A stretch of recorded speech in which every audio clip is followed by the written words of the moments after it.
Black woman humiliated by police, but when they discover she's with the NSB, Olivia Johnson watched silently as the two officers tightened the handcuffs around her wrists in the middle of bustling Fifth Avenue. Dozens of people stopped to witness the embarrassing scene, many filming with their phones while she held her head high, trying to preserve the last shred of dignity she had left. "You're being detained on suspicion of involvement in illegal activities," said the taller officer, a fair-skinned man who wouldn't even look her in the eyes as he dragged her toward the patrol car. Olivia knew she couldn't reveal her true identity. Not here, not now. How could she explain to these officers that she was actually a special agent with the NSB, the National Security Bureau, in the middle of a crucial operation that was now completely compromised? "There must be some mistake," she tried to argue, keeping her voice steady. "I work as a financial consultant. You can check my credentials." The officer, a blonde woman with cold eyes, laughed mockingly. "Sure, you do. And I'm the Queen of England." Olivia took a deep breath, feeling the cold metal of the cuffs cutting into her skin. This humiliation was happening in the very neighborhood where she'd grown up, where her family had been known and respected for generations. In minutes, her carefully built reputation over the years was being destroyed in front of dozens of witnesses. The worst part was that her superior at the agency, the only one who could confirm her identity, was out of the country on a diplomatic mission. Olivia was alone, exposed and vulnerable, exactly how an undercover agent should never be. "Get in the car," the officer ordered, shoving her into the patrol car with more force than necessary. As the car drove away, Olivia caught a glimpse of a familiar face in the crowd through the rearview mirror, Jennifer, her childhood neighbor. Her expression was a mix of shock and disappointment that cut through Olivia like a knife. In that moment, she knew the news of her arrest would spread through the community before she even reached the station. In the small precinct in Brookfield, Olivia was led into a cramped, dimly lit interrogation room. The smell of stale coffee and cheap disinfectant hung in the air. She stared at the stains on the ceiling, trying to gather her thoughts. She needed to find a way to contact the agency without revealing her true identity. "Full name," demanded Detective Michael Thompson, a middle-aged man with deep bags under his eyes, not looking up from the papers in front of him. "Olivia Grace Johnson." "Occupation?" Olivia hesitated for a moment. "Financial consultant." The detective finally looked up, studying her with skepticism. "That's interesting, Mrs. Johnson, because we received a very specific anonymous tip about your activities. The information suggests you use this consulting cover to launder money for criminal organizations." Olivia's heart raced. Someone had deliberately reported her. This wasn't a coincidence or a mistake, it was a carefully planned trap. "That's absurd," she protested, trying to keep her composure. "I'm a respected professional. Check my records, talk to my clients. There's absolutely nothing irregular about my work." The detective smirked humorlessly. "We already are. And you know what's curious? For a successful financial consultant, your bank activity is suspiciously modest." "Where's the rest of the money, Mrs. Johnson?" Olivia stayed silent. She couldn't explain that her real salary was paid by the federal government through ghost accounts, part of the security protocol for undercover agents. Any explanation now would only make things worse. Meanwhile, on the other side of the city, Mrs. Margaret, Olivia's mother, received a disturbing phone call from Jennifer. "Aunt Margaret, I don't know how to say this, but Olivia was just arrested on Fifth Avenue. I saw it with my own eyes. There were police officers. They handcuffed her. Everyone was staring. Mrs. Margaret, a 68-year-old woman who had dedicated her entire life to education as an elementary school teacher, felt her legs go weak. For nearly 5 decades, she had built an impeccable reputation in the neighborhood, raising 2 daughters alone after being widowed at a young age. The idea that Olivia, her greatest pride, could be involved in something illegal was simply inconceivable. "There must be some mistake," she murmured, leaning on the kitchen table. "Olivia works in finance. She has a degree, a postgraduate education." "Yeah, I know, Aunt, but I saw it." Jennifer's voice wavered. "They're saying it might be something related to fraud. It's already in the neighborhood's messenger groups." Mrs. Margaret hung up the phone and sat down slowly, feeling a sharp pain in her chest. In all the years of lies about her real job, Olivia had never imagined her mother would one day receive news like that. To Mrs. Margaret, her daughter was an executive at a financial consulting firm, a career that justified the frequent trips and irregular hours. The reality, however, was far more complex. Olivia had been recruited by the NSB while still at the School of International Relations, where she had stood out as a brilliant and multilingual student. Her superiors quickly realized she had the ideal talent for intelligence missions: sharp intellect, adaptability, and the kind of appearance that allowed her to blend into any environment. Over the past 8 years, she had taken part in operations that dismantled corruption schemes, foiled plots against officials, and recovered leaked confidential documents. Her current mission was the most delicate of all: infiltrating a money laundering network that reached the highest levels of state power.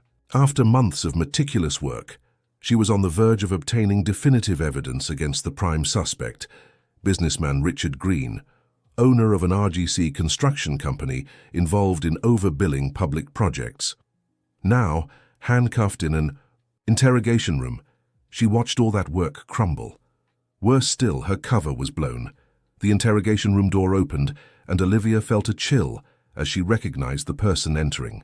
Rebecca Wilson, the deputy chief, had been in the same university class as her. Back in college, Rebecca had always harbored a quiet resentment toward Olivia, especially when they competed for the same academic opportunities. "Olivia Johnson," Rebecca said, pronouncing the name as if savoring each syllable. "Who would have thought we'd meet under these circumstances?" Olivia kept her expression neutral, though her stomach was in knots. "Rebecca, I didn't know you worked at this precinct. I was transferred 6 months ago." Rebecca pulled up a chair and sat across from her. "I'm so curious. The model student, the one who always aced every test, the teacher's favorite. And now, look at you." "This is a mistake," Olivia insisted. "I didn't do anything wrong." Rebecca leaned forward. "You know what's most interesting. I always had a feeling you were hiding something. That flimsy excuse you gave when you dropped the State Department internship. In our final year, no one turns down an opportunity like that without a good reason." Olivia froze. Rebecca was dangerously close to the truth. She had indeed turned down that internship because it was when she received the NSB's offer. "I had my reasons. Family. Matters." "Of course," Rebecca smiled, a smile that didn't reach her eyes. "Well, now you'll have plenty of time to think about your life choices." The interrogation continued for another hour. Rebecca was meticulous, revisiting the same questions from different angles, searching for inconsistencies. For Olivia, who had been trained to withstand far more intense interrogations, keeping her story consistent wasn't difficult. The challenge was dealing with the presence of someone from her past, someone who had known her before all the layers of identities she had assumed over the years. "Let's go back to the day of your graduation," said Rebecca, flipping through a file. "You disappeared from the party after just an hour. Your classmates said you got a call and simply left." Olivia kept her expression neutral, but internally she was surprised by how detailed Rebecca's knowledge of her past was. That specific night had been when she received her first call for an urgent mission. "My grandmother wasn't feeling well," she replied, using the same excuse she had given back then. "I had to go to the hospital." Rebecca smiled triumphantly. "Interesting, because I just checked and there's no record of your grandmother in any city hospital on that date." Olivia felt a cold drop of sweat trickle down her spine. Rebecca had done her homework far better than she'd expected. "It was in Hartford," Olivia improvised. "My maternal grandmother lived there." "Another lie!" Rebecca slapped the file on the table. "Your maternal grandmother passed away when you were 12, according to official records. How about we start telling the truth, Johnson?" That moment was revealing for Olivia. Rebecca wasn't just doing her job as a detective. There was something personal, almost obsessive, in the way she had investigated her past. As if all those years since college, she had never stopped thinking about Olivia, never stopped trying to unravel her secrets. Dear listener, if you're enjoying the story, don't forget to like and especially subscribe to the channel. It helps us a lot as we're just starting out. Now, back to the story. Meanwhile, Mrs. Margaret arrived at the police station, supported by Jennifer. The silver-haired woman, elegant despite her age, drew sympathetic glances from the staff. Even with her heart racing and feeling nauseous, she maintained the dignity she had instilled in her daughter. "Good afternoon. I'm Margaret Johnson, Olivia Johnson's mother. I was told my daughter is being held here and I'd like to see her." The officer at the front desk checked the system. "Yes, ma'am. She's being questioned right now. You'll need to wait." Mrs. Margaret nodded and sat in one of the uncomfortable reception chairs, clutching her purse like a shield.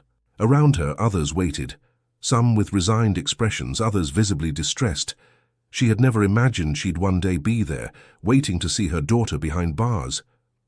As she waited, a middle-aged man sat beside her. He had an unremarkable appearance, the kind that didn't draw attention, and wore simple framed glasses. "Are you all right?" he asked quietly. Mrs. Margaret turned, surprised by the approach.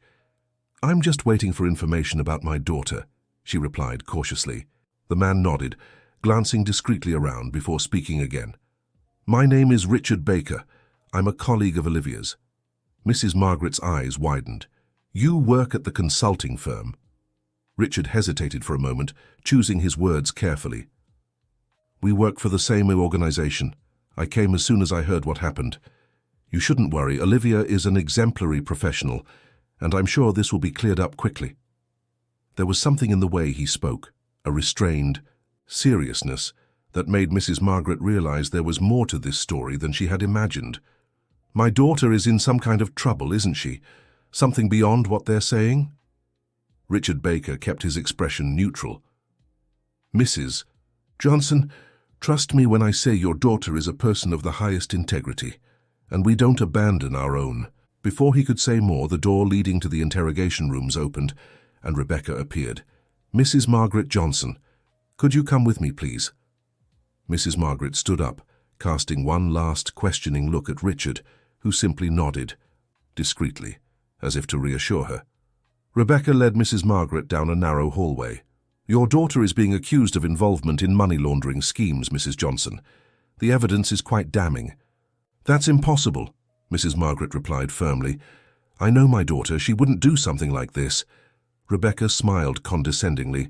"Sometimes we don't know people as well as we think, Mrs. Johnson." When they entered the room, Olivia looked up and felt her heart tighten at the sight of her mother. Of all the people who could see her in this humiliating situation, Mrs. Margaret was the one she most wanted to protect. "Mom," Olivia murmured. Mrs. Margaret walked over to her daughter, ignoring protocol, and held her handcuffed hands. "I'm here, my dear. We'll figure this out." Rebecca remained by the door, watching the scene with an unreadable expression. "You have 5 minutes," she said, before leaving and closing the door. Once alone, Olivia leaned closer to her mother. "Mom, listen carefully. Don't believe anything they're saying. I'm being framed."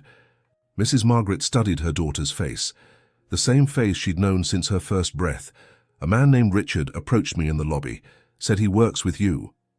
Olivia barely managed to hide her surprise. Richard Baker was her direct supervisor at the NSB.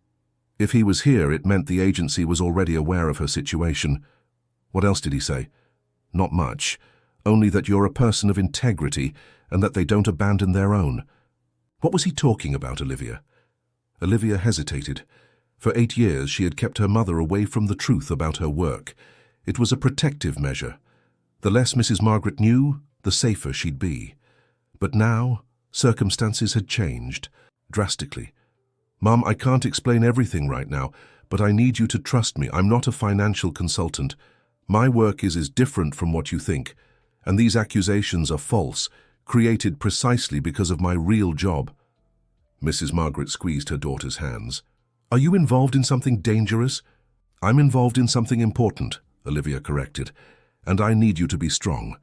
Things might get complicated in the coming days, but I promise I'll explain everything when I can." The door opened again, and Rebecca returned. "Time's up." Mrs. Margaret stood, reluctant to leave her daughter. "I'll get you a lawyer," she said with determination. "No," Olivia replied quickly. "Wait until tomorrow before doing anything. Please, trust me." Reluctantly, Mrs. Margaret left the room, casting one last worried glance at her daughter. After 2 more hours of unsuccessful interrogation, Olivia was taken to a temporary holding cell at the precinct. To her surprise, there was only one other detainee, a woman around 70 years old with white hair and a serene expression. "Hello, young lady," the woman said, observing Olivia with interest. "My name is Eleanor." Olivia nodded politely but remained alert. Years of training had taught her to distrust coincidences. "Olivia," she replied simply. "A lovely name," Eleanor remarked, adjusting herself on the narrow bench. "You know, you remind me of someone I met many years ago. The same posture, the same observant gaze." Olivia sat at the far end of the bench, keeping her distance. "It must be a coincidence." "Maybe not," Eleanor smiled enigmatically. "Coincidences are rarely just coincidences, don't you think? Especially in this line of work." Olivia stiffened. "What line of work?" "Ours. Though in my day we called it the NSA, not the NSB. The National Security Agency had been the intelligence service during the military regime, the precursor to the NSB. Only people with very specific knowledge would know that. Or someone, deliberately trying to provoke her." "I don't know what you're talking about," Olivia said, keeping her expression neutral. Eleanor let out a quiet laugh. "Of course not. And I'm just a confused old lady who got arrested for contempt. But you know, young lady, we both know that's not the case." Olivia studied the elderly woman more closely. Despite her fragile appearance, there was a steadiness in her eyes that revealed a woman accustomed to difficult situations. "Why are you telling me this?" "Because I know you're looking for Daniel Miller," Eleanor replied, lowering her voice. "The man who disappeared with compromising documents about Project Blue Eagle." Olivia felt her blood run cold. The name Blue Eagle was classified as top secret within the NSB. It referred to a joint operation with other South American intelligence agencies to investigate connections between regional politicians and international money laundering schemes. Daniel Miller was an informant who had vanished 3 weeks ago, taking crucial documents with him. "Who are you?" Olivia asked, now completely tense. "A friend," Eleanor answered. "Daniel is my nephew. He's hiding at my late sister's farm in Woodstock. He's scared. He thinks they're trying to eliminate him." "Why would you tell me this? How do you know you can trust me?" Eleanor leaned slightly forward. "Because Richard Baker told me I could. He's an old friend from times I'd rather not remember. He orchestrated my temporary arrest so we could talk in an environment, let's say, free of unwanted eavesdropping."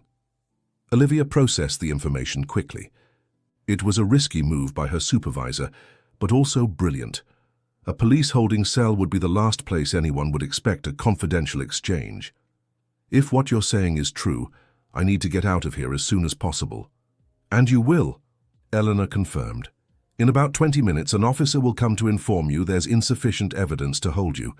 Your record will be cleared in less than 24 hours. "And you?" "Oh, I'll leave tomorrow.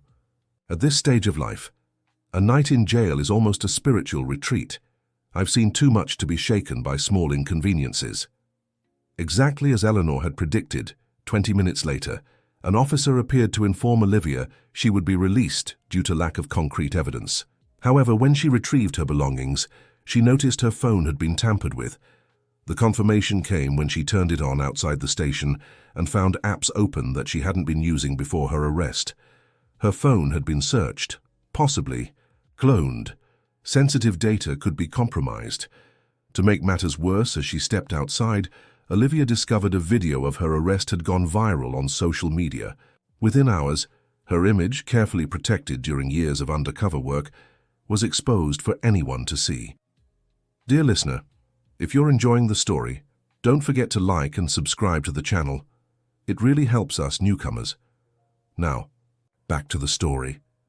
Outside the station, to her relief, she found Richard waiting in an unassuming car. "Get in," he said as soon as she approached. Olivia slid into the passenger seat, feeling physically exhausted but mentally alert. "That woman, Eleanor." "It was the only safe way to pass the information about Daniel," explained Richard, maneuvering the car out of the parking lot. "Shall we need to find him as soon as possible? The situation is more complicated than we thought." What happened? Why was I detained? That was clearly no coincidence. Richard sighed, his tense face revealing sleepless nights. Someone inside. The operation is leaking information. Your arrest was orchestrated to compromise your cover and disrupt the mission. Who? If we knew, we wouldn't be in this mess, he replied, frequently checking the rearview mirror. For now, you can't go back to your apartment or your mother's house. Both places are probably being watched. Olivia felt a pang of worry. Is my mother in danger?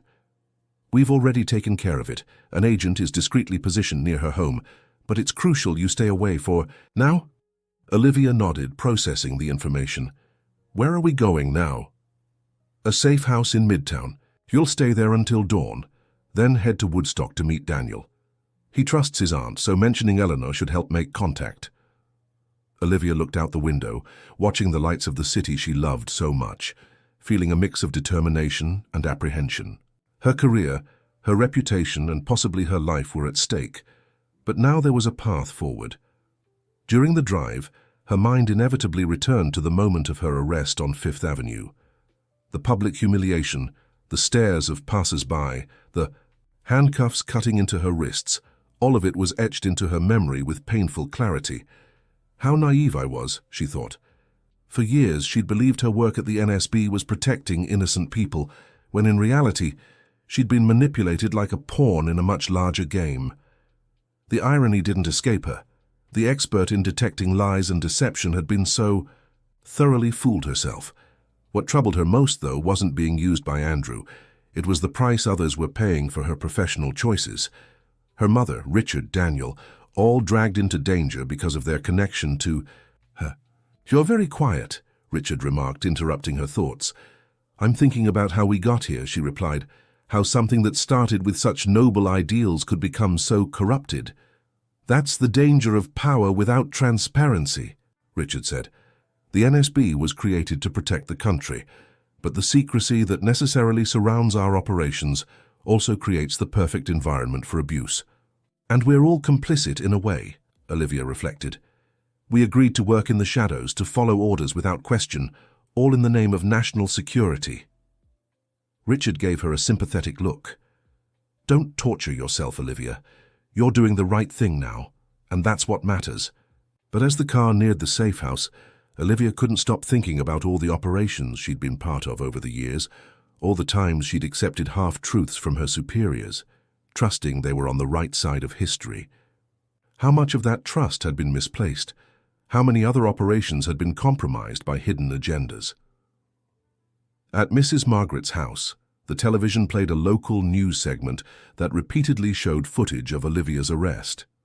The report speculated about the reasons for her detention, vaguely mentioning possible ties to irregular financial schemes.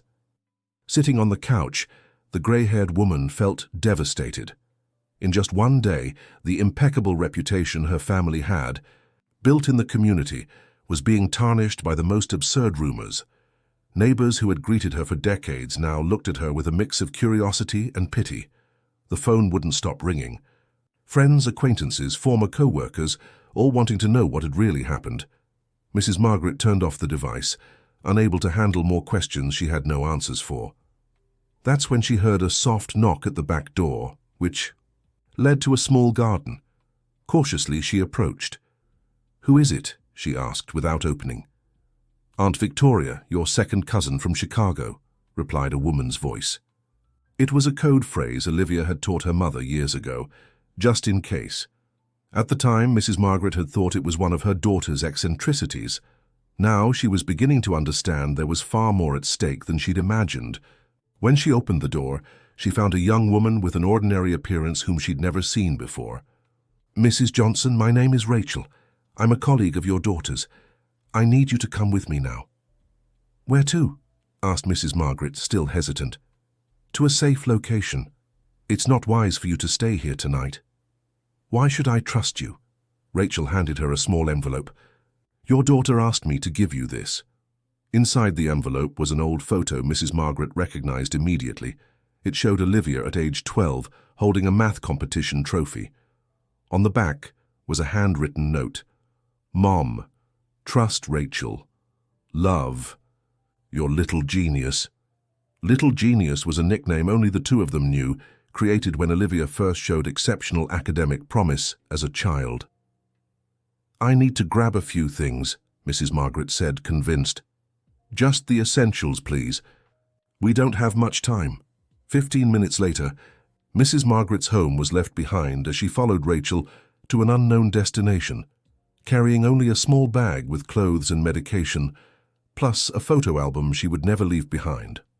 The safe house in Midtown was a modest apartment in an old building, without a doorman but with a discreet yet efficient security system. Olivia spent the night reviewing documents Richard had left for her, reports on Daniel Miller, details of Operation Blue Eagle, and, most unsettling, a dossier on possible infiltrators within the agency. At 6 in the morning, her new phone, provided by Richard, received an encrypted message with instructions to head to Woodstock. A car would be waiting in the parking lot of a nearby supermarket. As she prepared, Olivia couldn't stop thinking about her mother. Mrs. Margaret had always been her safe harbor, the person who believed in her potential even in the toughest times. Now she was caught in a dangerous situation by association, and Olivia felt guilty for it. The drive to Woodstock was tense. Olivia stayed vigilant, constantly checking if she was being followed. The property Elisa had mentioned was in a remote area, surrounded by dense vegetation that provided natural camouflage. Approaching the house, Olivia followed security protocol. She parked the car 300 yards away and continued on foot, avoiding main roads. The house was a simple structure, typical of the area's properties, with a large yard and several fruit trees. She moved cautiously, scanning for signs of surveillance or traps. Just as she reached the porch, she heard the unmistakable click of a gun being cocked behind her. "Don't move," said a tense male voice. Slowly, Olivia raised her hands. "Daniel Miller?" she asked without turning. "Eleanor sent me. I'm here to help." There was a tense silence. "How do you know my aunt?" "We met at the Brookfield precinct. She told me you'd be here." The man hesitated. "Turn around slowly." Olivia obeyed. Before her stood a man around 35 years old, thin with deep dark circles under his eyes and trembling hands gripping a gun. "My name is Olivia Johnson. I work for the NSB on Operation Blue Eagle." Daniel studied her for a long moment, as if trying to gauge her sincerity. "How can I be sure?" Olivia remained calm. "Richard Baker sent me. He was the one arranged the meeting with your aunt at the police station." Daniel scrutinized her face, still hesitant. Olivia realized she needed to gain his trust quickly. "Look, I understand your caution. I've spent the last 8 months investigating the connections between Richard Green and the embezzlement of funds from the East Side Highway project. We found suspicious transfers to accounts in the Cayman Islands, indirectly linked to a shell company called Atlantis Investments. That's something only someone truly involved in the operation would know. The mention of specific details seemed to convince him. Daniel visibly relaxed his shoulders, though he still kept the gun ready. "How can I trust you're not being followed? I've been getting signs that I'm being tracked. Last night I heard suspicious movements around the property. I followed all anti-surveillance protocols," Olivia assured him. "Changed vehicles twice, took indirect routes, constantly checked mirrors. Plus, I came alone." Daniel hesitated another moment before finally lowering the gun completely. "If Richard trusts you, I will too. He was practically my mentor when I joined the agency." Hearing Richard's name, Daniel seemed to relax slightly.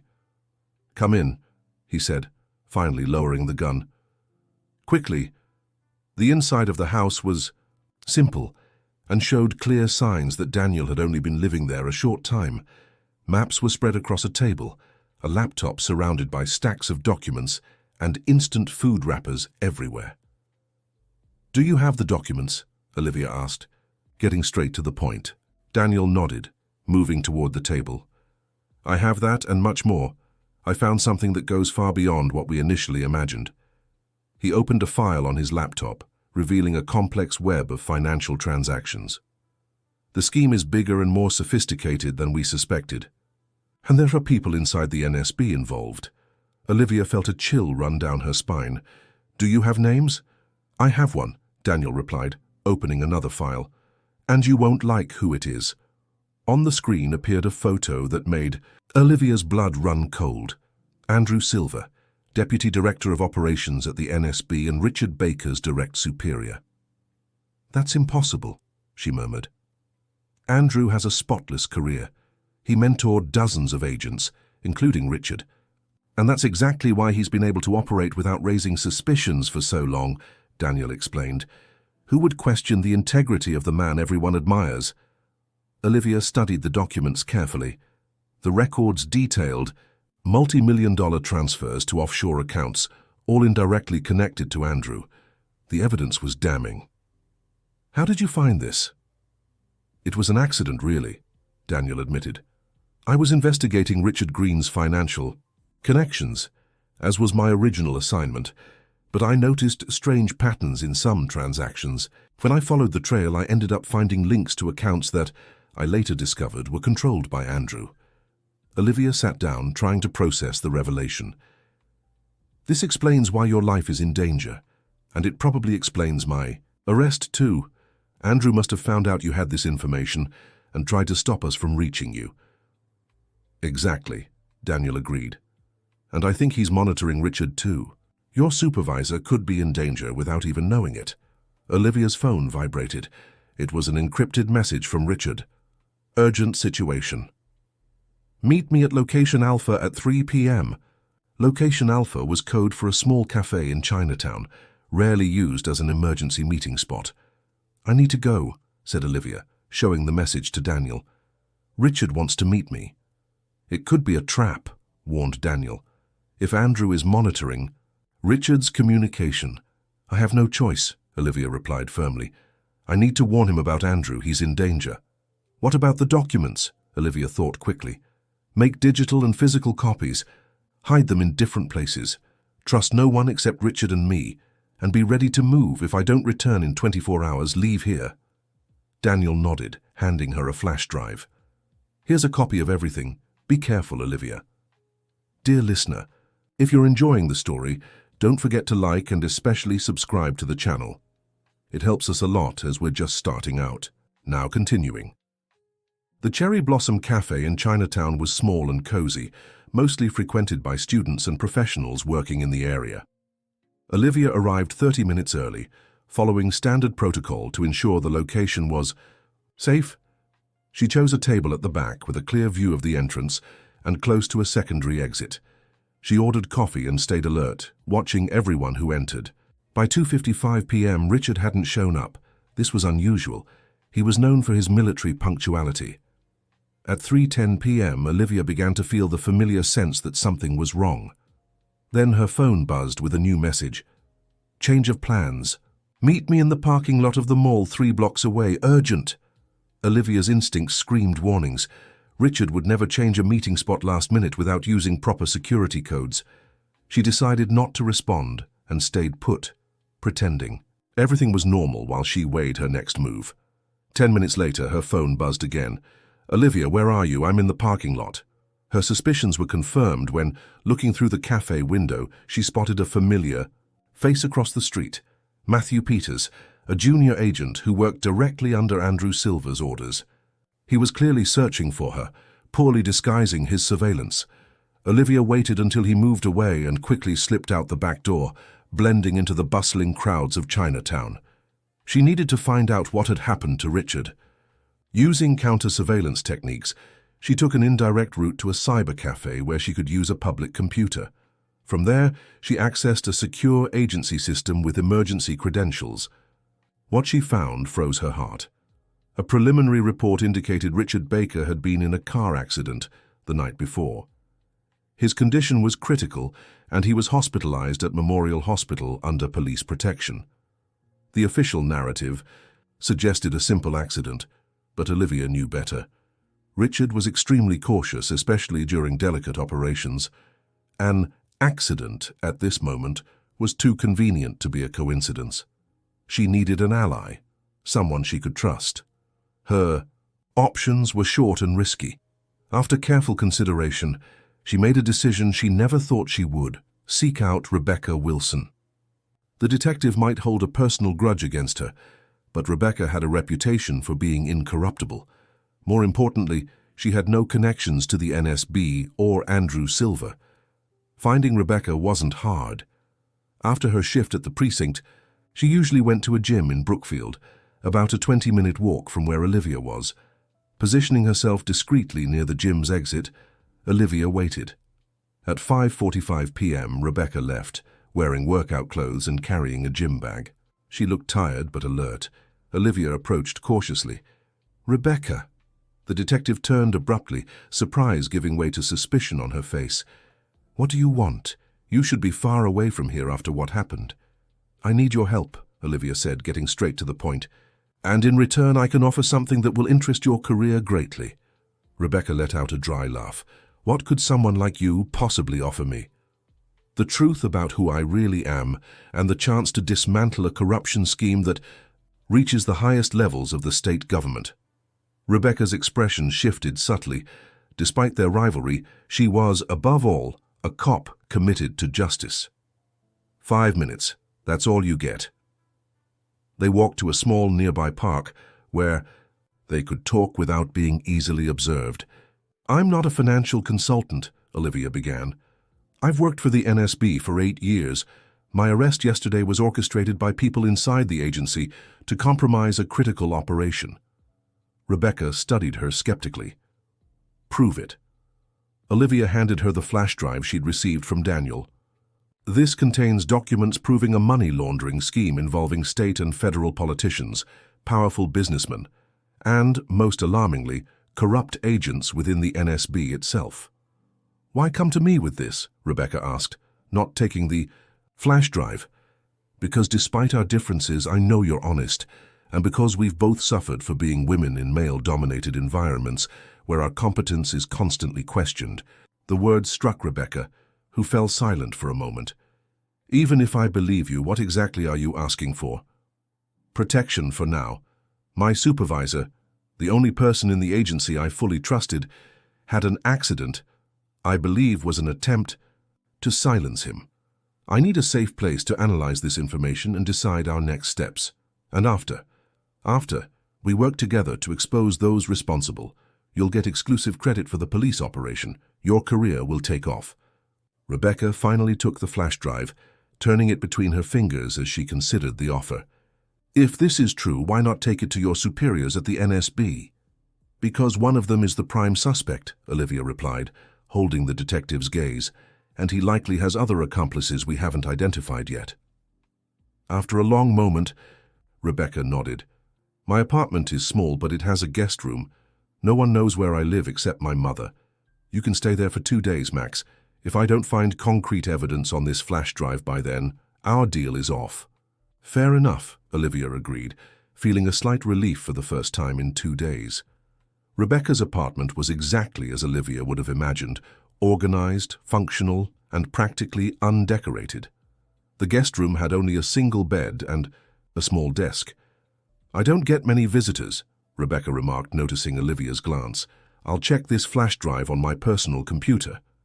While Rebecca reviewed the documents, Olivia tried contacting her mother. The phone Rachel had, given Mrs. Margaret, was turned off, a standard security measure to avoid tracking. That meant her mother was following protocols and likely safe. After nearly 2 hours, Rebecca returned to the guest room, her face a mask of seriousness. "You were telling the truth," she said, sitting on the edge of the bed. "These documents are explosive. The scheme is much bigger than I could have imagined." Olivia nodded.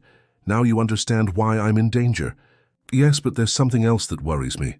Rebecca hesitated. "I found your name mentioned in one of the documents, not as a participant in the scheme, but as someone specifically assigned to Operation Blue Eagle by Andrew Silver." "What does that mean?" "I'm not sure, but it raises questions about why you were chosen. If Andrew is behind the scheme, why would he specifically put you on the investigation?" The question hung in the air, uncomfortable and unsettling. Olivia had wondered the same thing since discovering Andrew's involvement. Maybe he needed someone competent enough to make the operation seem legitimate, but who could easily be discarded if something went wrong. Rebecca looked directly at her. "Or maybe he knew something about you that made him believe he could manipulate or control you in some way? The suggestion sent a shiver through Olivia. She had always been extremely careful with her personal life, keeping her distance from relationships that could compromise her career. There was nothing Andrew could use against her, or was there? Is there something you're not telling me, Olivia? Olivia hesitated, her mind racing through possibilities. Nothing I can think of. My life has always been dedicated to work. I have no vices, debts, or complicated relationships that could be exploited. What about your family? Your mother? My mother is a retired teacher who lives a simple life. There's nothing in her past that... Olivia stopped abruptly, a distant memory of a conversation with her mother resurfacing. What is it? Asked Rebecca, noticing her expression. Something my mother mentioned years ago, almost casually, about participating in student movements during the military dictatorship. I never thought much of it, but there could be more to that story than she revealed, Rebecca finished. Olivia needed to talk to her mother as soon as possible. If there was something in Mrs. Margaret's past that could be used as leverage against her, she had to know. I need to find my mother, Olivia said, standing abruptly. She might have crucial information without even realizing it. Rebecca nodded. I'll help, but we need to be extremely careful. If Andrew Silver is really behind all this, he has considerable resources at his disposal to find us. Locating Mrs. Margaret without drawing unwanted attention required careful planning. Olivia knew she couldn't use the NSB's official channels, as they might be compromised. Rebecca, on the other hand, didn't want to leave a digital trail within the police system. The solution came from an unexpected source. Eleanor, Daniel's aunt, who had apparently been released from the precinct as planned. Through old contacts from her NSA days, she managed to locate the safe apartment where Mrs. Margaret was staying, a small flat on the north side of the city. Using a car borrowed from one of Rebecca's friends, who believed he was helping with a secret police investigation, they arrived at the building around 11 p.m. The place was discreet, with no visible cameras at the entrance, and minimal security, exactly the kind of location the NSB would use to temporarily house agents' family members. Stay in the car, Olivia told Rebecca. If we're not back in 20 minutes, leave. The flash drive is your insurance. Rebecca nodded, uncomfortable with the plan, but understanding its logic. Olivia went up to the 4th floor where her mother was supposedly staying. She knocked on the door using a specific code. 3 quick knocks, a pause, then 2 more. The door opened slowly, revealing not her mother, but Rachel, the agent who had evacuated Mrs. Margaret. Johnson, Rachel said, surprised. How did you find us? It's a long story. Is my mother here? Rachel opened the door wider, letting Olivia in. The apartment was even smaller than it looked from the outside, with a tiny living room that connected to an open kitchen, and a single bedroom. Mrs. Margaret was sitting on the sofa, flipping through her photo album. When she saw her daughter, her eyes lit up and she quickly stood. Olivia, thank God you're safe. They embraced, and Olivia caught the familiar scent of lavender her mother always wore, a small comfort amid the chaos. Mom, we need to talk, Olivia said, glancing meaningfully at Rachel. In private. The agent understood. I'll check the perimeter, she said, grabbing her coat. I'll be back in 15. Once alone, Olivia took her mother's hands. Mom, I know this will sound strange, but I need you to tell me everything about your involvement with student movements during the dictatorship. Mrs. Margaret paled. Why are you asking about this now? Because I think it might be connected to what's happening to us. Please, it's important. Her mother took a deep breath, suddenly looking older and wearier. It wasn't just involvement with student movements like I told you years ago. I was an active militant against the regime. I took part in underground operations, distributed pamphlets, helped persecuted people flee the country. Olivia felt the weight of the revelation.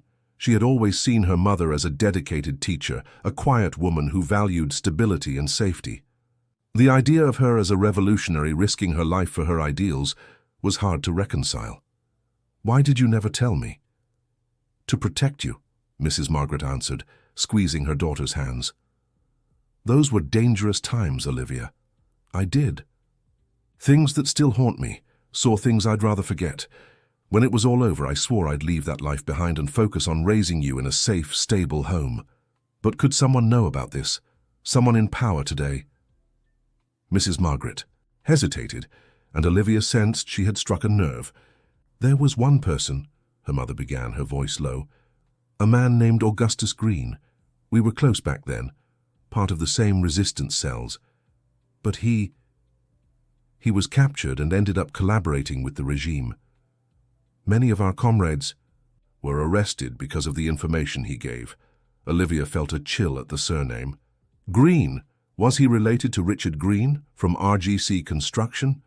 "That was his son," Mrs. Margaret replied, surprised. "How do you know that?"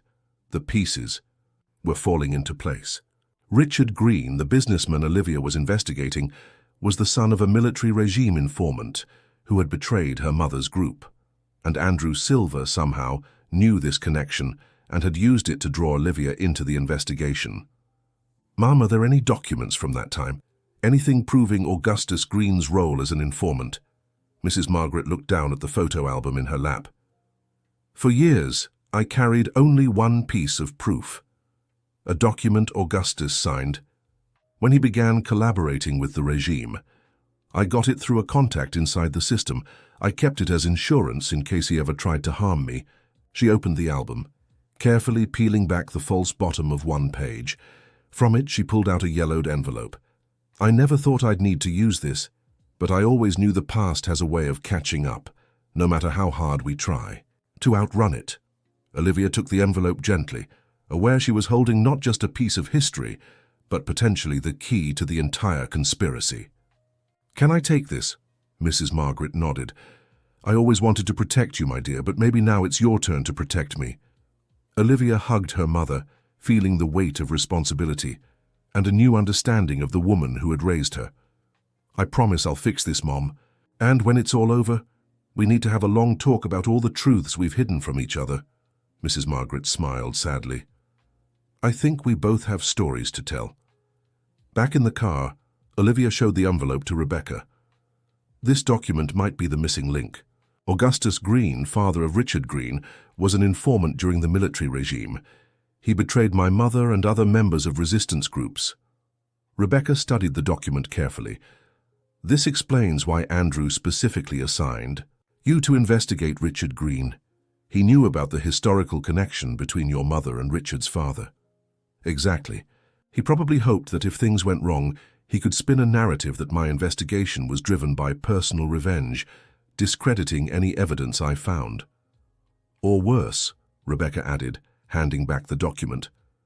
"He could use this to link you to the Green family, suggesting you were helping Richard instead of investigating him, making you the perfect scapegoat if needed." The idea was unsettling, but it made sense. Andrew had orchestrated a plan where, no matter the outcome, he'd be protected. "We need to act fast," Olivia said.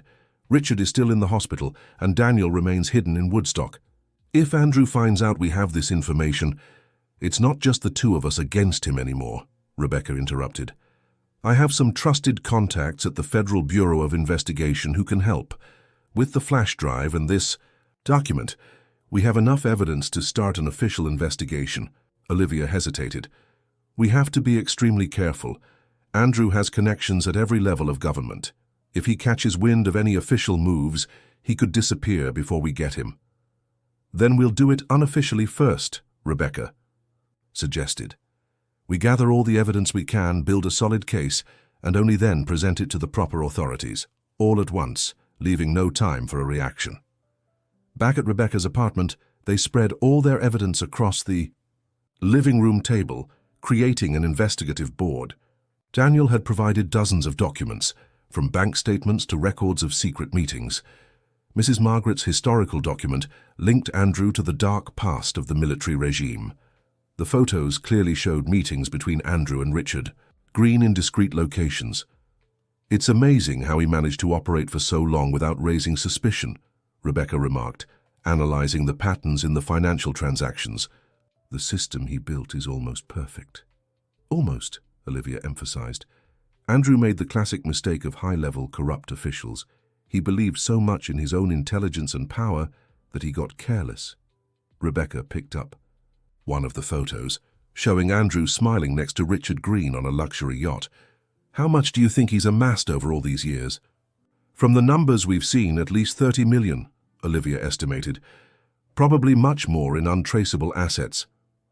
All while presenting himself as the model public servant, the incorruptible guardian of national security, Rebecca shook her head in disgust. How does someone sink to that level of deceit? Olivia thought about the question. I think it starts with small justifications. A favor here, turning a blind eye there, always with the excuse of the greater good. Until the line between right and wrong gets so blurred it disappears. Tasva, how did you manage to stay honest all these years? Rebecca asked, genuinely curious. Working in an environment where corruption was so sophisticated and systemic? My mother, Olivia answered simply. Even without knowing. What I really did, she always taught me that our reputation and character are the only things we truly possess. Everything else can be taken from us. Rebecca nodded thoughtfully. My father used to say something similar.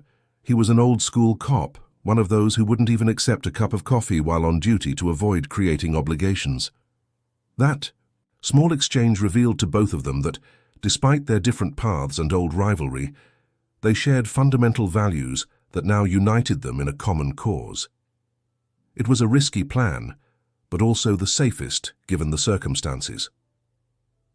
Where do we start? With Richard Green, replied Rebecca. If we can prove his direct connection to Andrew, we'll have both sides of the conspiracy. The next day was dedicated to a thorough investigation of Richard Green's recent activities. Using police resources Rebecca could access without raising suspicion, they built a detailed map of the businessman's movements over the past few weeks.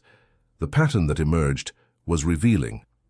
Richard had met with Andrew Silver at least 3 times in discreet locations, an exclusive restaurant, in the Upper East Side, a private country club, and most significantly a beach house in the Hamptons, registered under an offshore company.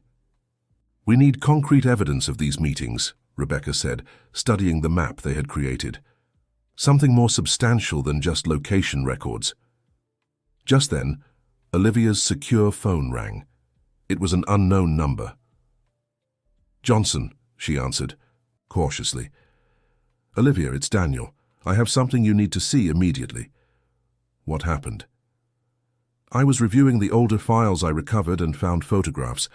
Andrew and Richard together, exchanging documents on multiple occasions over the past 2 years. Olivia felt a surge of adrenaline. Where are you? Still at the farmhouse, but I don't feel safe here. I have a feeling I'm being watched. Stay where you are. We're coming to get you. Olivia and Rebecca immediately set out for Woodstock. The trip, which normally would take about an hour, was completed in 40 minutes, with Rebecca driving with the skill honed from years of police chases. As they approached the farmhouse, Olivia noticed something that sent a chill down her spine. The front door was slightly ajar. Something's wrong, she whispered, instinctively reaching for her waist where she would normally carry her gun. Rebecca, noticing the gesture, opened the glove compartment and handed Olivia her backup weapon. Let's split up. I'll go in through the front, you circle around back. Olivia nodded, accepting the gun. Moving with the silence and precision of her training, she circled the property, alert to any movement or sound. The back door was also open. Carefully, Olivia stepped inside, gun at the ready, checking every corner before advancing. The kitchen was empty, but there were signs of a struggle, an overturned chair, a shattered glass. Her heart pounded as she moved toward the living room. There she found Daniel, sitting in a chair, his hands tied behind his back. His expression was pure terror. Behind him, holding a gun to his head, was Matthew Peters, the junior agent who worked for Andrew. Welcome, Johnson, Matthew said with a cold smile. We've been expecting you. Dear listener, if you're enjoying the story, don't forget to like and especially subscribe to the channel. It helps us a lot as we're just starting out. Now, continuing. At that same moment, Rebecca burst through the front door, her gun trained on Matthew. FBI, drop the weapon! The situation was now a tense standoff. Matthew with his gun aimed at Daniel, Olivia and Rebecca with their guns aimed at Matthew. You really think you're walking away from this, cop? Matthew asked, unfazed. This is much bigger than you imagine. I'm willing to find out, Rebecca replied coldly. Drop the gun or I shoot. Matthew smiled, a smile that didn't reach his eyes. You shoot, I shoot. Nobody wins. The air in the room felt thick, heavy with tension. Olivia kept her eyes locked on Matthew, analyzing every detail of his body language. She knew him from the bureau, a 28-year-old, recently promoted to the Special Operations Division after a series of impressive evaluations. Andrew had personally overseen his transfer, something that at the time had seemed like just a mentoring gesture. Why are you doing this, Matthew? Olivia asked, trying to establish a connection. You were considered one of the most promising agents of the new generation. A flicker of something, regret perhaps, passed through the young agent's eyes. I have no choice, Johnson. You wouldn't understand. Try me, she insisted, keeping her voice steady. We're colleagues. We took the same oath. Matthew let out a bitter laugh. Oath? Andrew showed me what those oaths are really worth when the system decides you're disposable. Olivia realized there was something deeper in Matthew's motivation than simple corruption or ambition. What did he do to you? Matthew hesitated, and in that brief moment of vulnerability, Rebecca stepped forward, moving in from the side. Don't move, he shouted, pressing the gun harder against Daniel's head, who closed his eyes, breathing heavily. We're just talking, Rebecca said, stopping where she stood but maintaining her strategic position. No one has to get hurt. Olivia quickly assessed the situation. Matthew was young, likely inexperienced in real high-stakes scenarios, despite his training. His hands gripping the gun showed subtle signs of tension. Matthew, think carefully, Olivia said, keeping her voice calm. Andrew Silver isn't worth it. He put you here to do the dirty work while keeping his own hands clean. A shadow of doubt crossed the young agent's face. You don't understand. He has evidence against me. If I don't follow orders... What kind of evidence? Rebecca asked, sensing an opening. Matthew hesitated. Mistakes I made early in my career. Falsified reports, omitted intel. He said he'd turn me in if I didn't cooperate. And you think he'll protect you after this? Olivia questioned. Think, Matthew. If something goes wrong, you'll be the only one to fall. Andrew has enough influence to distance himself completely. The agent looked increasingly uncertain, his gaze shifting between Olivia and Rebecca. What can I do? I'm trapped either way. Testify against him, Rebecca proposed. Tell us everything you know, and I'll personally speak to the Attorney General's office about a cooperation deal. They'd never believe me over Andrew Silver. They will when they see the evidence we have, Olivia said. Documents, financial records, and now with your cooperation, direct testimony from an insider. Slowly, visibly conflicted, Matthew lowered the gun. He'll find me no matter where I go. Not if we're under federal protection, Rebecca assured, cautiously stepping forward to take the gun from Matthew. Andrew is powerful, but he's not untouchable. With the situation under control, Olivia rushed to untie Daniel. Are you okay? She asked, checking him for injuries. I'm fine, he replied, rubbing his wrists. He got here less than half an hour ago. I didn't have time to hide the files. Where are they? Daniel pointed to his laptop on the table. Everything's there, including the photos I mentioned. Olivia quickly checked the computer, confirming the files were still intact. We need to get out of here, Rebecca said, keeping Matthew under watch. This place isn't safe anymore. Where to? Asked Daniel. I have a contact at the Federal Bureau of Investigation, replied Rebecca. A prosecutor who works with financial crimes. He can meet us at a safe location. As they prepared to leave, Olivia's phone rang again. It was Rachel. Johnson, we have a problem. Your mother is missing. Olivia felt her blood run cold. What do you mean missing? I went out to buy groceries, like we do every day. When I came back, she wasn't in the apartment. There's no sign of a struggle. The door was locked. She just left. Did you two argue? Was there any disagreement? No, nothing. Everything was normal when I left. Olivia tried to stay calm, but a growing dread began to take hold of her. Check the building's security cameras. See if she left alone or with someone. I already did. She left alone about 10 minutes after me. She seemed calm, even took a cab on the corner. This didn't make sense. Mrs. Margaret knew she wasn't supposed to leave the safe apartment under any circumstances. "I'll try to locate her. Keep checking the area's cameras, see if you can identify the cab." After hanging up, Olivia found 3 pairs of questioning eyes fixed on her. "My mother left the safe apartment on her own," she explained. "No warning, no explanation." "That doesn't sound good," Daniel remarked. Olivia tried calling her mother's cell, but it went straight to voicemail. A terrible thought began forming in her mind. "What if she's going to meet Andrew?" she said aloud, more to herself than the others. "Why would she do that?" Rebecca asked. "I don't know, but—" Olivia paused, remembering something. "The document she gave me. She said she kept it as insurance against Augustus Green.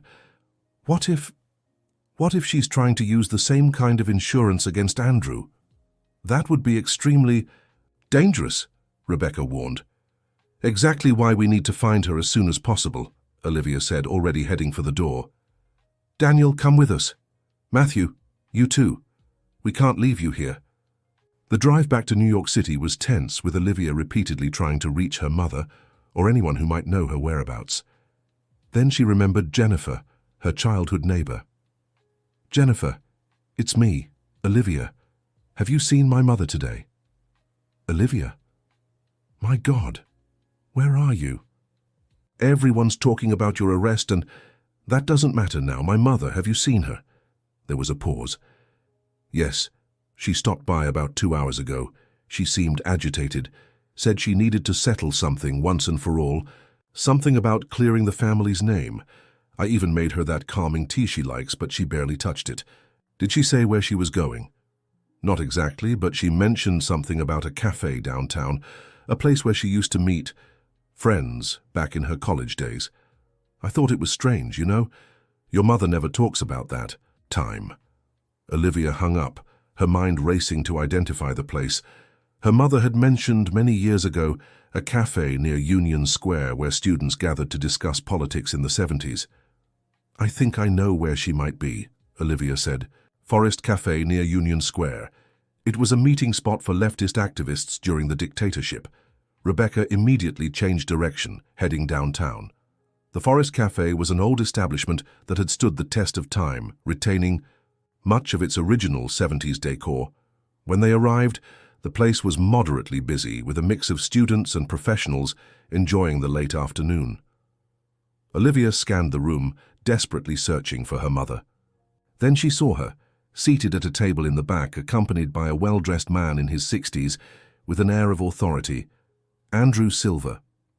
Olivia signaled for Rebecca to approach discreetly from another angle, while she walked directly toward the table, trying to appear casual.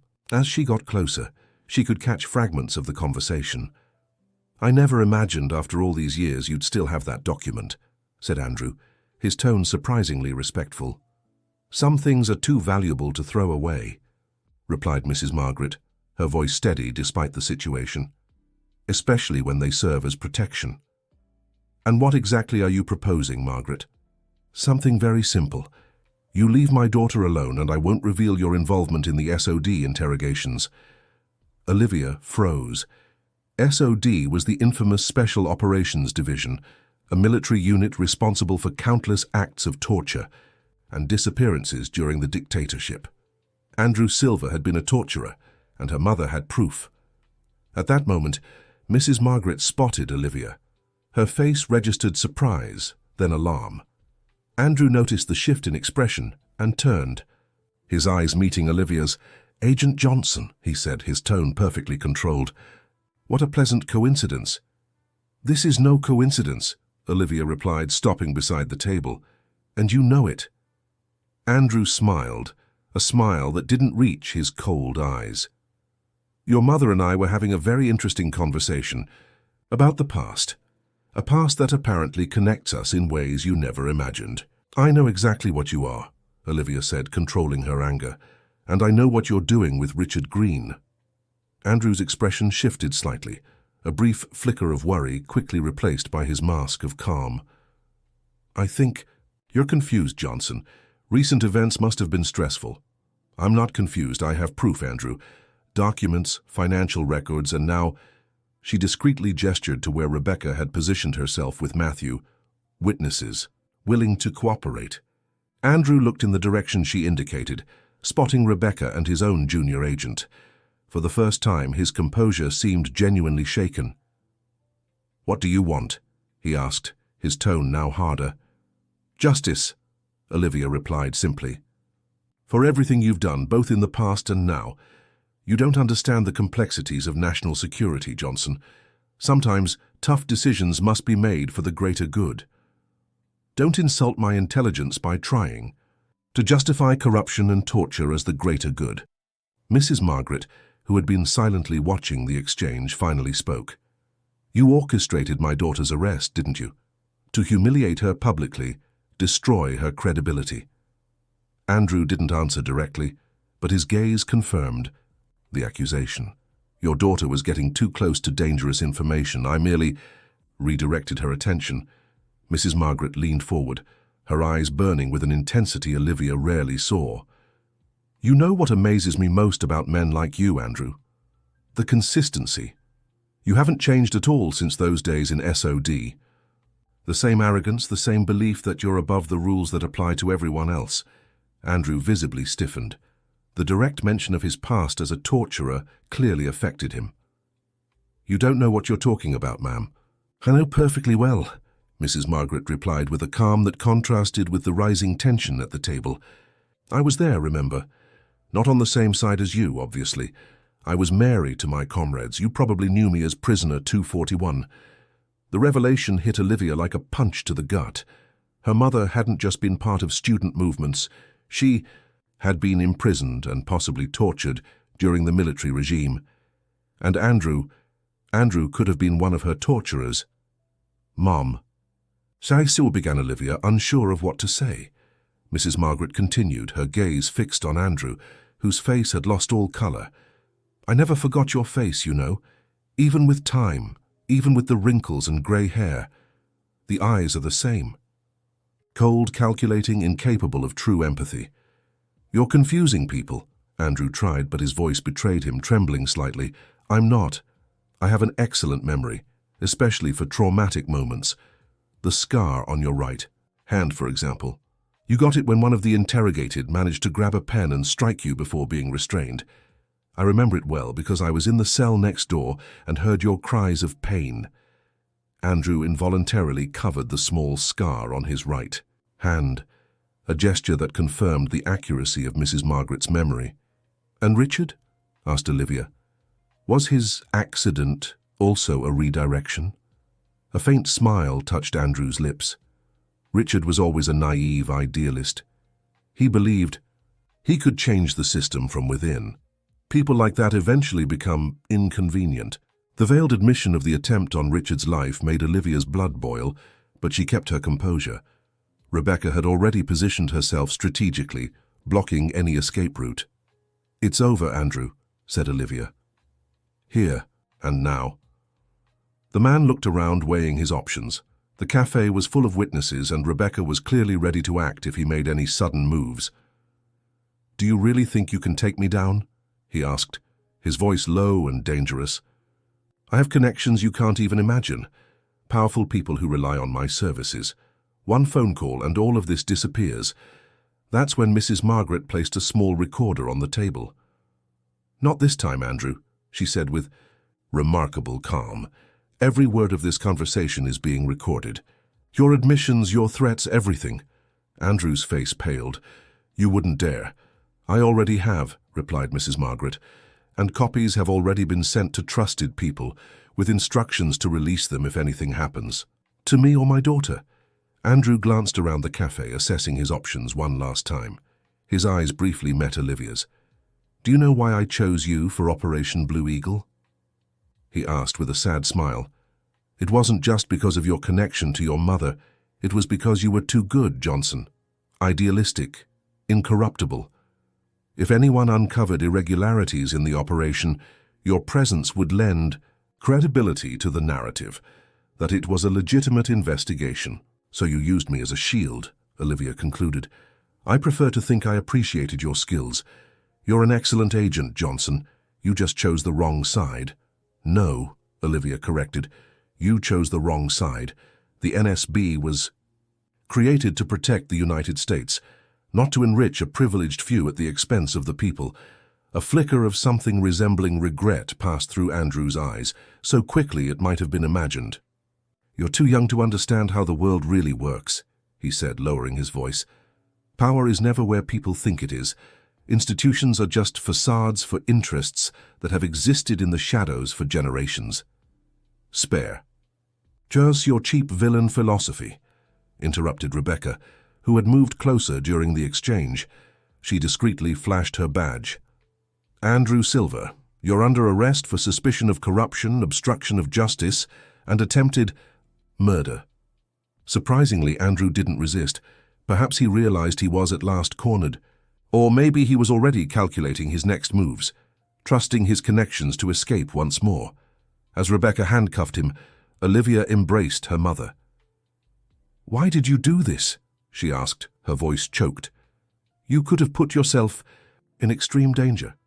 Mrs. Margaret held her daughter's face between her hands, just as she used to when Olivia was little. "Because I've lost too many battles in my life out of fear. I wouldn't lose this one, not when it came to protecting you." In the weeks that followed, the case sent shockwaves through the United States security institutions like an earthquake. With Matthew's testimony, the evidence gathered by Daniel, and the historical documentation provided by Mrs. Margaret, Andrew Silver was formally indicted. Richard Green, realizing his co-conspirator could no longer protect him, attempted to flee the country, but was detained at John F. Kennedy International Airport with a suitcase containing $2 million in cash. Richard Baker slowly recovered from his accident, and upon learning everything that had happened, he offered Olivia the position of Deputy Operations Director at the NSB, the role previously held by Andrew. To many people's surprise, she declined. "I think I need some time away from all this," she explained to Richard during a hospital visit. "To reassess my priorities, reconnect with who I really am." Richard nodded in understanding. "Whenever you're ready, there will always be a place for you here. Agents with your integrity are too rare to lose." Rebecca, meanwhile, received recognition for her crucial role in the case. She was promoted to lead detective and invited to head a special task force focused on government corruption. The transformation in her professional life came with a personal reckoning she had never imagined. A week after Andrew's arrest, Rebecca invited Olivia for coffee. It was the first time they had met outside the investigation since their days at the School of International Relations. "You know, Johnson, I spent years resenting you," Rebecca confessed, slowly stirring her coffee. "And I don't even know exactly why." Olivia smiled, surprised by the honesty. "Maybe because I always seemed to have everything under control." It was more than that. Rebecca glanced out the cafe window. "You had something I always wanted but could never admit." "What?" "Authenticity," Rebecca answered, turning back to face Olivia. "Even when you were pretending to be someone else as an undercover agent, there was a realness in you that shone through. Meanwhile, I spent years building walls around myself, trying to prove my worth in a male-dominated world. I always admired your determination," Olivia admitted. "Back in school you had a courage I envied," Rebecca laughed. "Seems like we spent years envying each other's qualities without ever admitting it." That conversation marked the beginning of a genuine friendship between the two women who for so long had circled each other as rivals. Meanwhile, Richard faced a long recovery in the hospital. His accident had left him with multiple fractures and a spinal injury that would require months of physical therapy. Olivia visited him often, sometimes bringing Mrs. Margaret, who had developed an almost motherly affection for the man who had helped protect her daughter. "The doctor said I might never walk normally again," Richard remarked during one visit, trying to keep his tone light, but Olivia saw the worry in his eyes. "Since when do you listen to what others say is possible?" she replied, squeezing his hand. "You've always pushed limits. That's why you're the best supervisor the NSB has ever had." Richard smiled, grateful for the encouragement. "I've been thinking about retiring, you know. Maybe opening a training school for young agents, sharing what I've learned over the years. It would be a huge loss for the Bureau. Olivia said sincerely, but a blessing for the next generation of agents. In a way, Richard's recovery became a shared project for Olivia and her mother. Mrs. Margaret, with her experience as an educator, helped him keep his mind occupied during his recovery by bringing books and intellectual challenges. Olivia, in turn, made sure he stayed connected to the world of intelligence, bringing news and discussing hypothetical cases. It was during one of these visits that Richard made an observation that would stay with Olivia. "You know what impresses me most about you, Johnson? Your ability to turn seemingly disastrous situations into opportunities for growth." Olivia looked at him, intrigued. "What do you mean?" "Think about it. Your wrongful arrest, which should have destroyed your career, ended up being the catalyst for dismantling a corruption network that had been operating for years. You turned public humiliation into one of the biggest success stories in the recent history of US intelligence." Richard's observation made Olivia reflect on how sometimes the most challenging moments in life can open doors to profound transformations. In the neighborhood where she had grown up, Olivia faced another kind of challenge, rebuilding her reputation among people who had known her since childhood. The news of her arrest had spread quickly, and even after her official exoneration, whispers and suspicious looks persisted. It was Jennifer, her childhood neighbor, who organized a community lunch to set the record straight, as she put it. In the parish hall of the local church, dozens of residents gathered, some curious, others still skeptical. "Many of you have known Olivia since she was this tall," Jennifer began, indicating the height of a child. "And you know Mrs. Margaret, who educated generations of our children. This family has always represented the best of our community." Olivia, seated beside her mother, felt strangely vulnerable. It was different from undercover operations where she played a role.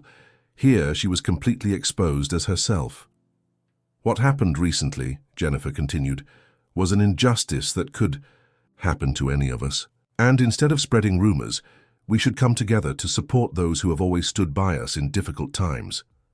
Gradually, people began to speak up. Mr. Joseph, the bakery owner, recalled how Olivia had always helped his daughter with her math homework. Mrs. Zelda mentioned how Margaret had organized a fundraiser to help when her house was damaged by flooding. Memory by memory, the community collectively rebuilt the image of the Johnson family. It wasn't perfect. Some remained. Reluctant, but it was a start. By the end of the gathering, Olivia found herself surrounded by hugs and words of support. An elderly woman, whom she recognized as her mother's former colleague from the public school, held her hands for a long moment. "I always knew you'd do important things, dear," she said with shining eyes. "I just didn't imagine they'd be so important that they'd upset powerful people." That simple comment perfectly captured what Olivia was beginning to understand. That her worth wasn't in unanimous approval from others, but in the courage to stand up for what was right, even when it meant challenging established powers. On a sunny afternoon, 3 months after the events that had turned their lives upside down, Olivia and Mrs. Margaret sat on the family porch, sipping tea and watching the street. "I still haven't gotten used to the idea of you as a revolutionary," Olivia remarked, smiling at her mother. Mrs. Margaret laughed. "And I never imagined my financial consultant daughter was actually a secret agent. I guess we're more alike than we thought." "Maybe that's why Andrew saw us as threats," Olivia reflected. "He recognized in us the same determination, the same refusal to accept injustice." A small, comfortable silence settled between them, thoughtful and warm. "Okay, what are you going to do now?" Mrs. Margaret eventually asked. "Have you decided?" Olivia looked at the street where she had grown up, where generations of her family had built a reputation for honesty and dignity. "I received an interesting offer from the Federal Bureau of Investigation, a new program to train agents specializing in financial crimes and corruption. Rebecca recommended me. And will you accept?" Olivia smiled. "I think so. In a way, it's a chance to continue important work, but this time out in the open, without lies or fake identities." Mrs. Margaret nodded in approval. "It would be nice to finally tell my friends what my daughter really does." They laughed together, and Olivia felt a peace she hadn't known in a long time. The path ahead would still be challenging, but for the first time in years she could walk it as her true self. No masks, no pretenses. That same night, her phone rang. It was Rebecca. The case against Andrew and Richard was accepted by the Supreme Court, she informed. And there's more. Other names are starting to surface, powerful people involved in the scheme. This is going to be much bigger than we imagined. I'm glad to hear that, Olivia replied. Justice finally being served. Speaking of justice, Rebecca hesitated. The federal agent asked me to check if you'd be interested in leading the intelligence side of the investigation. Your experience would be invaluable. Olivia considered the offer for a moment. I'll think about it, but on one condition. I want to work side by side with you. There was a pause on the other end of the line. With me? After everything that happened in school, the rivalry. Especially because of that, Olivia answered. I think we make a good team despite our differences, or maybe because of them. Rebecca laughed. Who would have thought? The star student and the rebel joining forces. Life has its own plans for us, doesn't it? After hanging up, Olivia gazed at the stars through the window of her childhood bedroom. So much had changed in such a short time. Her identity exposed, her career transformed, her relationship with her mother rebuilt on a foundation of honesty. Yet amid all these changes, one thing remained constant: her commitment to truth and justice, values she now understood she had inherited from her mother. The public humiliation she had suffered at the hands of those officers, which once seemed like the worst thing that could happen, had turned out to be the catalyst for profound change. Sometimes, Olivia reflected, we need to be exposed, stripped of our carefully constructed protections to truly find our strength. And she, Olivia Johnson, had never felt stronger. End of story. And you, what did you think of this story of courage and redemption? Do you think Olivia made the right choice by leaving secret work behind for a more transparent path? Share your thoughts in the comments and don't forget to like, and most importantly, subscribe to the channel for more gripping stories like this one.